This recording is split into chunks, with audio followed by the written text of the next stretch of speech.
Ben Ahmadali Asqarov, akademik. Akademiklarning ichida eng keksasi, tarix fanlar doktori, professor. Hozirgi kunda O'zbekiston Milliy pedagogika universitetida professor vazifasida ishlayman. Men tarixchi olim sifatida, arxeolog sifatida xalqimizning tarixini juda chuqur o'rgandim. Odamzodning paydo bo'lishidan hozirgi kunga qadar bo'lgan butun jarayonlarni ko'zdan kechirdim. Men ko'rgan, men bilgan, men topgan materiallar haqida bolalarga aytib bersam, juda zavq-shavq bilan qiziqadilar.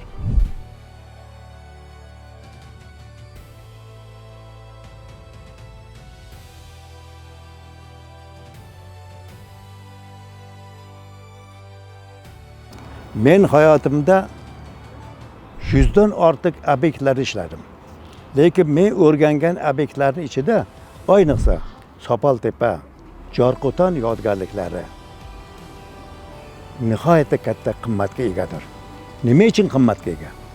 Biz o'qigan paytda o'zbek xalqini chorvador xalq, cho'pon xalqi, podachi xalq, shahar madaniyatini bular bilmaydi, davlatchilikni bilmaydi degan tasavvur bilan biz o'qitib kelgan edi. Shahar madaniyati bizda bronza davrida shakllanganligini bu Sopoltepa va Jorqo'ton yodgorliklari misolida isbotlandi. Shuning uchun biz Sopoltepani Sopol madaniyatida e'lon qildim. 5 bosqichga bo'ldim. Sopoltepa shahri qadimgi yodgorlik, o'zi 4 gektardan iborat. Uni o'rtasida arka a'losi bor. Arka a'losining atrofi 3 qator mudofaa devorlaridan o'ralgan. Devorlarning qalinligi 2 metrdan, orasidagi koridori 4 metrga qadar 4 tomondan go'yo eshik bordek qarmoq tarzida bu usulda reja tuzilgan ekan. Yashagan aholini shu shaharning ichiga yashab turgan uylarni tagiga ko'mishgan ekan. Men shu yerda 138 ta qabrni ochdim. Har bir qabrda ichidan chiqqan topilmalar o'zbek xalqi tarixini, o'troq madaniyat tarixini mavjud tasavvurlarga qarshi o'larak, zidlik o'larak 1,5-2 mingga qadimlashtirib berdi. Bizda shahar madaniyatini qurish o'zimizni Sopoltepada yashagan qadimgi ajdodlarimizga xos ekanligini isbotlab berdim. Bu jahon tarixiga qo'shilgan juda katta ulkan yutuq ixtiro edi.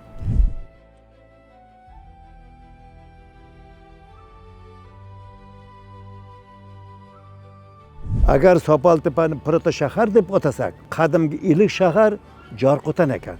Jorqo'tonda maydoni 100 gektar. 100 gektar maydon territoriyasida 11 asrga oid bo'lgan madaniy qatlam qalashi yotibdi.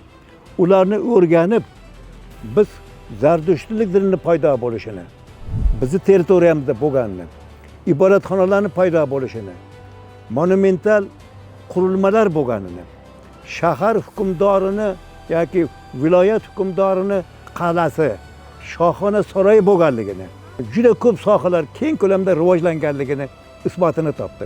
Jorqo'ton O'rta Osiyodagi eng yirik, mukammal, to'liq o'rgangan qadimgi shahardir. Bu jahon olimlari tomonidan shu kunda tan olingan.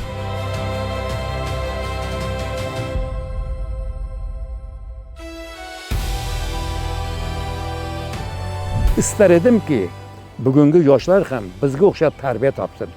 Bizga o'xshab Sopoltepa, Jorqo'ton kabi yodgorliklarni olsin. Xalqimiz tarixini biz qanday e'zozlab ko'targan bo'lsak, shu ko'tarish bularga nasib etsin. Mana shu borada men bularga juda katta salohiyat, sabr toqat, halollik, poklik, insoniy fazilatlarni rivojlantirish, milliy madaniyatimizni o'rganishda juda katta hissa qo'shishlarini tilab qolaman.